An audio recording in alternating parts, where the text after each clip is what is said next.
Hey guys, so on Stardust, I already did my top 32 movies of this year, and this one's just going to be shortened down a bit. I was going to pick the random movies from my list and explain why I liked them so much. Um, if you want to check out all 32 of them, go to download Stardust and look up Mr. Han Solo. That is my name on there. Be sure to follow me on there or subscribe to me on here. But anyways, I want to get into what my favorite movies were of this year. Starting off with Jay and Silent Bob reboot. I honestly thought Kevin Smith did a really good job doing a sequel to his first movie, Jay and Silent Bob Strike Back. I'm a huge Kevin Smith guy, but I was a little worried going into this, because Kevin Smith has lost a lot of weight, and so has Jason Mewes has been looking rough. He's a lot of his drug. He's looking better. He's pulling a Macaulay Culkin where he's getting there. He's looking better, but just years of drugs will fuck up your look, and you can tell that with Jason. But I was shocked to see that they fit perfectly back into their roles. They did an exceptional job of portraying their old characters. Um, this was written and directed by Kevin Smith, and this is his best movie to me so far. Jay Silent Bob Reboot is his best. So funny, great jokes, great cameos, including Chris Helmsworth. I was shocked to see him in there.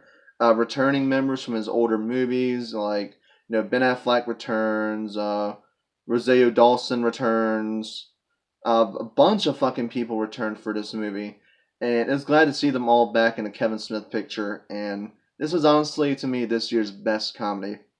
So the next movie is Joker. Not a lot of shot. This is probably gonna make everyone's best movie list. This is directed by Todd Phillips and written by Todd Phillips. If you don't know who he is, he directed the Hangover movies and Due Date, and he produced movies such as Project X. So he's primarily known. Oh, he's also directed Old School. He's primarily known for comedies. But I really felt like I was a little worried because he's stepping out of his comfort zone with this one. This is a serious, dramatic movie that I was like, he's probably not going to do well. The trailers look good, but I've been fooled by a trailer before. But after leaving the theater seeing Joker, I was for sure happy that Todd Phillips did what he did with this movie. He ignored all of the political shit that was going on in interviews, saying this movie was going to cause mass shootings, which is very mature of him. He didn't snap on anyone. He kept his cool just like Joaquin Phoenix did. And I feel like this is probably this year's best movie. It's so different from a conventional comic book movie. Slow burn. It really shows Arthur's descent into madness, which was a great build up. It was very well done. You really see him start to slowly unravel into this unhinged maniac, and I enjoyed it so much. And right now, I think Joaquin Phoenix is my second favorite Joker behind Heath Ledger. I just wish Jared Leto would shut his fucking mouth and stop being a crybaby about it. But this movie was really good this year. I really loved it. I hope it wins Best Picture. It deserves it. This was a great dark comic book movie that did not have the comic book feel of it at all. It felt like a Martin Scorsese movie, which was damn good. The next movie I liked was, of course, The Peanut Butter Falcon. I did a video on this movie already.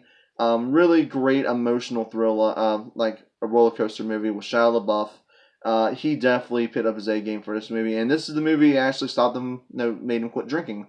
He had a long abuse of drinking with alcohol, and apparently the actor Zach, who has Down syndrome, actually helped him quit drinking, which was phenomenal, and he's been clean ever since.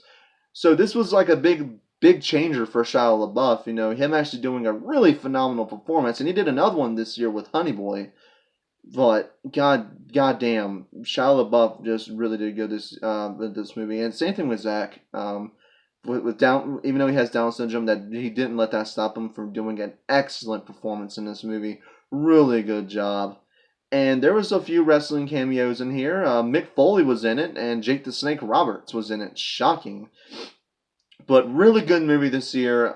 Both actors, Shia and Zach, really did put out an amazing performance in this movie. And I hope that they work together again soon, because this movie was phenomenal. The next movie I want to say is Zombieland Double Tap. I know this is a shocker, but I personally thought it was better than the original. I thought the jokes landed a lot more in this movie than in the original Zombieland. Now, I love the original Zombieland. I have it on Blu-ray. It's on my shelf behind me. And I thought it was really well done sequel. It did use some of the same jokes, but I think that's what fans wanted. We really didn't want to deviate from the original, and I felt like it did just enough same with a lot more new. And it has a great ending. Great Bill Murray cameo. Fantastic. Hilarious as shit. Badass scene with him. I'm shocked. That was a badass scene. I want to see a movie like that with him in it. I'm not going to say what it is. I just want you guys to go watch it. But really well done movie. Shockingly good. I thought it was going to suck because it was 10 years later. But I feel like this movie was worth the wait. And I feel like it's right behind Jay and Silent Bob Reboot as this year's best comedy. It's just behind Jay and Silent Bob Reboot. The next movie that I want to say is It Chapter 2. I know a lot of people say it was too long. It wasn't as good as the original movie. I kind of disagree. I think the length was really well done. When I first watched it, I'm like, this is a little bit too long. But when I went back to rewatch it last week, I'm like, it is long, but it's doing what needed to be done. It's building up the characters. It's, taking time with them. They're letting you get to know them even more than in the first movie, which I think was great. There's not a lot of jump scares, not a lot of scares in this movie. It has a decent amount of scares in it. The scene underneath the bleachers with the little girl was a great scene. It reminded me of the scene in the first movie with him in the storm drain with Georgie. But I honestly thought this movie was just as good as the original. It's equal to me, to the first movie. It may be long, may not have a lot of scares in it, but what it makes up for that is great acting, great character development, and some of the best casting I've ever seen for child actors. To see the grown-up version, the kid versions, they are uncanny. I know people say they can't look past Bill Hader because he's like a big name in the movie. Same thing with James McAvoy. But when I look at them, I do see their counterparts. I do see Wolf Finhart, and I do see the kid who played God. I've been drinking all night last night, but I see their counterparts, and I do think they were perfect casting, and I do think this was a really good movie this year. The next movie I thought was really good was Won't You Be My Neighbor with Tom Hanks. Such a great fucking Tom Hanks movie. I swear to God. Anytime Tom Hanks is in a movie, I immediately go see it. I love Tom Hanks. I think he's a phenomenal actor. And to see him in a movie like this where he plays Mr. Rogers was phenomenal. He did a great Mr. Rogers. It was very emotional. This movie will make you cry. I will tell you that. It's such a feel-good movie because I grew up watching the reruns of Mr. Rogers, so I kind of had a childhood with Mr. Rogers, even though it was like afterwards. But I really did enjoy this movie. He captured the energy and the essence of Mr. Rogers perfectly. And to find out that Tom Hanks is actually related to Mr. Rogers in real life was it was mind-blowing.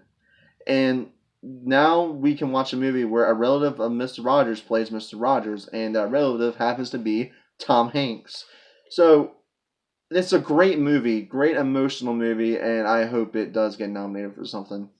And the last movie I want to talk about that was fantastic this year was Ford v Ferrari. I'm going to do my Netflix movies video next. There's two that I really enjoyed.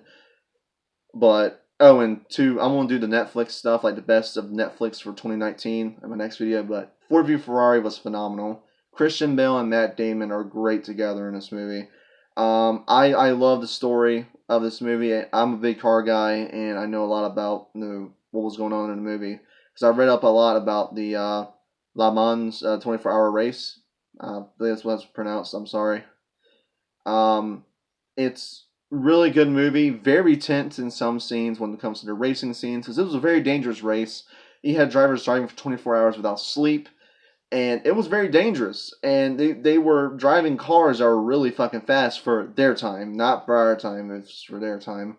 And, to see the drama behind it in this movie was phenomenal.